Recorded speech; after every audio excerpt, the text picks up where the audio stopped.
शहाजी महाराजांच्या बाबतीत राजमाता जिजाऊ, शिवाजी महाराज आणि संभाजी महाराजांच्या बाबतीत बोलण्याचं धाडसच कोणी केलं नाही पाहिजे. नॉन बेलेबल ऑफेन्सचा कायदा त्यांनी पास करावा. किमान 10 वर्ष कन्व्हिक्शन आणि जास्तीत जास्त फाईन ते असतं तरतूद कायद्यात लागू होण्यात यावी.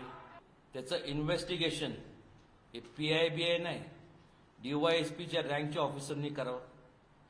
चार्जशीट किमान नाही, चार्जशीट किमान म्हणण्यापेक्षा 30 दिवसात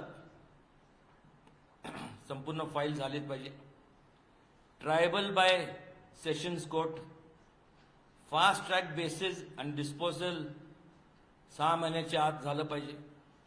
नाहीतर आपण पाहतो केस चालू राहती, त्यानंतर माणूस आहे तो गेला तरी केस चालू राहतात. जर कोणी लोकप्रतिनिधींनी जर वक्तव्य केलं त्याला त्या क्षणी त्याचं डिस्क्वालिफिकेशन झालं पाहिजे.